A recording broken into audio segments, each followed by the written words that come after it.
part harming lesson එකේ ඊළඟ කොටස මම මේ piece එකෙන් පටන් ගන්නවා. එතකොට ඔයාලට පේනවා මෙතන treble clef එකේ triads වගේක් තියෙනවා. bass clef එකේ එක note එකක් තියෙනවා. right. එතකොට මොකද්ද මේ කියන්නේ? මේක කියලා දෙන්න කලින් මට දෙයක් කියලා තියෙනවා root position, first inversion, second inversion කියන්නේ මොකක්ද කියලා. ඒකට හේතුව තමයි අපි මේ triad එක නම් දන්නවා කොහොමද නම් කරන්න කියලා. මොකද ඒක තියෙන එක ළඟ lines තුනක E G B D කියන එක.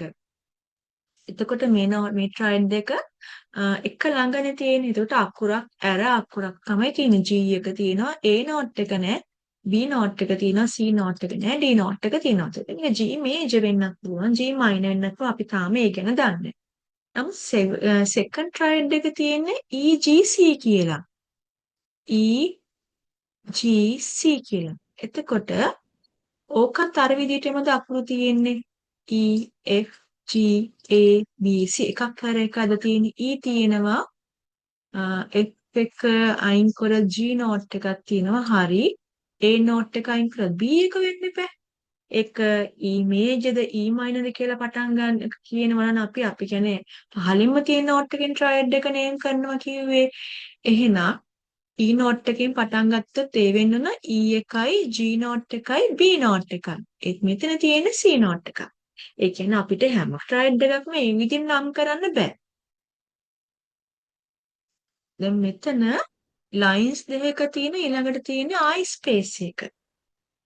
මේ third triad එක space එක තියෙනවා ඊළඟට තියෙන lines දෙක. ඒ කියන්නේ මේකට සමාන නැහැ.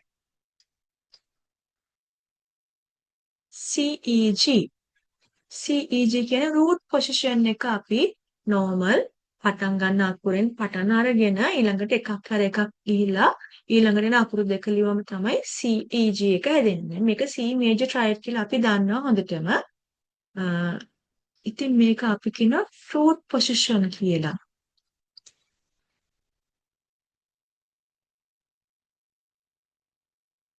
keyboard එකේ එහෙම නැත්නම් piano එකේ අපි සාමාන්‍යයෙන් මේ C එකයි E එකයි G note එකයි එක ළඟ play කරනවා. ඔය විදිහට C එකට පස්සේ E note එක තියෙන්න ඕනේ, E එකට පස්සේ G note එක තියෙනවා. හැබැයි එකපාර තමයි මේ triad එක අපි play කරන්න පුළුවන්. play කරනවා කියලා හිතන්නකෝ. එතකොට ඒක අපි කියන root position කියලා. දැන් අපි ඔය C එක මෙතනින් play කරන්න නැතුව ඊළඟට invert කරනවා. කියන්නේ ඊළඟට ළඟින්ම තියෙන C note එක play කරනවා මේ C එක play කරන්නේ නැතිව. එතකොට අපිට play වෙන්නේ මුලින්ම C අකුර නෙමෙයි D අකුර. EGC එකපාර play කරනවා. හැබැයි පටන් ගන්න E note එක තමයි මුලින්ම තියෙන්නේ C note එක නෙමෙයි. එතකොට අපි ඒක එක note එකක් invert කරපු නිසා අපි ඒකට කියනවා first inversion කියලා. එතකොට root position එකේ තියෙන triad එකකින් තමයි ඕවා හැදෙන්නේ. එහෙනම් අපි root position එකේ පළවෙනි note එකකින් හැදෙන root එක දෙවෙනි note එකෙන් හැදෙනවා first inversion එක. දෙවෙනි note එක වෙන්නේ E, ඊට පස්සේ E එකට පස්සේ තියෙන G note එකනේ. ඊට පස්සේ තියෙන්නේ C note එක. ඔකට අපි කියන first inversion කියලා. එහෙනම් අපි මොකද second inversion හදන්නේ? දැන් මේ note එක ආපහු අපි වෙන තැනකින් play කරන ඊළඟට හම්බෙන E එක අපි පළවෙනියට තියෙන මෙතන E note එක නෙමෙයි play කරන්නේ. එහෙනම් අපේ triad එක වෙන්නේ GCE. ඔය notes ටික එකපාර play කරනවා. එතකොට හැබැයි ඒ pitch එක range එක වෙනස් වෙලා තියෙන notes තියෙනවා. අපි මුලින්ම play වෙන note එක ඉස්සෙල්ලාම තියෙන G note එක නම් එතෙන් අපි කියනවා එහෙනම් ඒ second inversion කියලා. එතන මේ root triad එකේ තියෙන third note එකෙන් පටන් ගන්නවා නම් අපි කියන්නේ මේ fifth එක කියලා අපි සාමාන්‍යයෙන් කියන්නේ මේක first note එක එමෙත root එක මේ third එක මේක fifth එක කියලා. ඒකට හේතුව මේ විදිහට අපි C එකෙන් පටන් අරගෙන ඉතුරු musical alphabet එක ලිව්වොත් මේක first එනවා, මේක second එනවා, මේක third එනවා, මේක fourth එනවා, මේක fifth එනවා.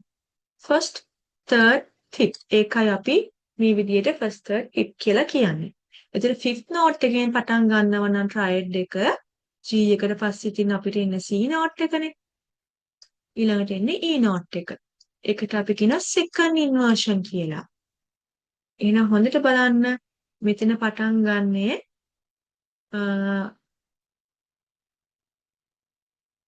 අපි දන්නේ නැහැ මේක මේ first inversion ද second inversion ද කියලා. ඉස්සෙල්ලාම අපි ඒක හොයාගන්න ඕන. ඒක හොයාගත්තට පස්සේ අපිට පුළුවන් ඒ triad එකේ name එක හොයාගන්න.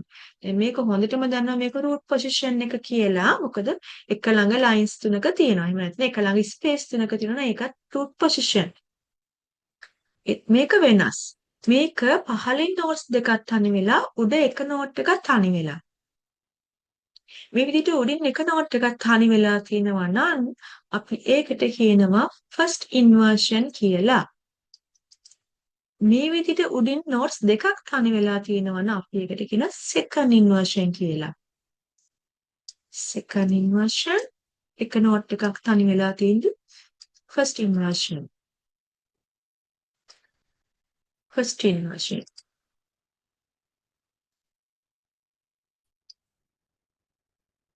හරි දැන් අපි බලමු මේ triad වල නම් කරන්නේ කොහොමද කියලා. root position එක නම් කරන්නේ පහළින්ම තියෙන note එකෙන්. ඒ කියන්නේ G note එක. මේක G major වෙන්නත් පුළුවන් G minor වෙන්නත් පුළුවන්. ඒක මම පස්සේ කියලා දෙන්නම්. මෙතන දැන් කොහොමද අපි පළවෙනි note එක හොයාගන්නේ? first inversion එකේ පළවෙනි note එක වෙන්නේ උඩින්ම තියෙන note එක. C එකනේ. එහෙනම් මේක C major වෙන්නත් පුළුවන් C minor වෙන්නත් පුළුවන් ওই විදිහට. ඊළඟ එකේ second inversion එක කොහොමද අපි triad එක name කරන්නේ middle note එකෙන්. මැද තියෙන note එකෙන්. G note එකේ නේද මේක G major වෙන්න පුළුවන් G minor වෙන්න පුළුවන් විදිහට වෙනස් වෙන්න පුළුවන්. අපි ඒක හොයාගන්න ක්‍රමයක් තියෙනවා. එහෙනම් දැන් හැමෝම දන්නවා මේ triad දෙකක් triad එකේ ඒ තියෙන ක්‍රමය අනුව කොහොමද triad එක name කරන්න කියලා. එතකොට මෙතන එක ළඟ ස්පේස් තුනක් කියන්නේ root position එක එන පළවෙනි note පහළින්ම තියෙන note එකෙන් D major D minor like that. මෙතන second inversion එකෙන් මැද තියෙන 9 එකේ note එක E major or E minor. first inversion උඩින්ම තියෙන note එක C major C minor. මෙතන අන්තිම note triad එකේ G major G minor. right. දැන් ඔයාලට පැහැදිලි ඇති මේ වගේ ස්ටාෆ් එකේදී notes වලින් triads වලින් triad එක නම් කරන්නේ කොයි විදිහටද කියලා. හරි. දැන් අපි එහෙම දන්නවා. දැන් අපිට හොයාගන්න ඕන root එක. root එක හොයාගත්තොත් තමයි අපිට 4 part එකට තව note එකක් හොයාගන්නේ. මේ තියෙන්නේ අපි ඉගෙන ගත්තේ triad එක ලියලා ඊට අමතරව root එක එක්කෝ උඩින් ලියනවා නැත්නම් ඒ triad එකට පහලින් අපි නම් කරන එක තමයි මේ ඉගෙනගෙන යන්නේ. එතකොට notes 4ක් කොහොම හරි ඒකට හොයාගන්න පුළුවන්. 4 part harmony එකට. එහෙනම් අපි දැනගන්න මේක root එක මොකක්ද කියලා. මේකේ root එක වෙන්නේ මේ root position නිසා පහළම තියෙන note එක G note එක. ඒක නිසා තමයි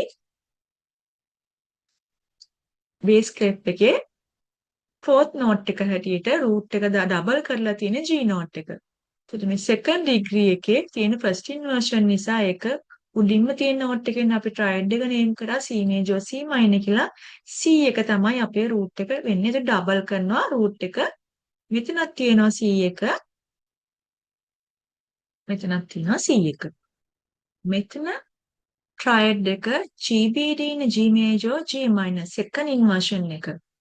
මෙතන එහෙනම් root එක වෙන්න ඕන G note එකනේ. හැබැයි මෙතන එයා double කරලා තියෙන D note එක. හරි. හැම එකේම root එකම අපි double කරන්නේ නැහැ. ඒක වෙන වෙන හේතු තියෙනවා අපි වෙන note එකක් double කරන. දැන් මෙතන D note එක කියන්නේ fifth එක. සමහර තැන්වල double කරනවා fifth එක. මෙතන අනිත් හැම තැනම double කරලා තියෙන්නේ root එක. හැබැයි මෙතන third triad එකේ එලා double කරලා තින්නේ fifth note එක. ඉතින් අපි ඉස්සරහට ඒකත් ගැනගෙන ගමු කොහොමද fifth note එක triad double කරලා අපි 4 part කරන්න කියලා. දැන්ට මතක තියාගන්න fifth note එකත් double කරනවා කියන එක. මෙතන D එක අපේ root එක, මෙතන D එක තියෙනවා. E එක අපේ root එක, මෙතන double කරලා තියෙන E එක. C එක වෙනවා root එක අපේ මෙතන double කරලා තියෙන root එකම. මෙතනත් ඒ විදිහටම G note එක තමයි අපේ root එක වෙන්නේ, double කරලා තියෙනවා G note එක. මම හිතනවා දැන් පැහැදිලි ඇති. මේ විදිහ triad එකක් අපි හඳුනගන්නේ කොහොමද? root position ද first inversion ද second inversion ද කියලා. ඒ වගේම triad root position triad එක නම් කරන්නේ කොහොමද? first inversion triad එක නම් කරන්නේ කොහොමද? second inversion triad එක නම් කරන්නේ කොහොමද කියලා. ඒ වගේම අපි four part harmony එකේදී double කරන letter එක, double කරන note එක මොකක්ද කියලා අපි මේ කොටසෙන් අද ඉගෙන ගත්තා.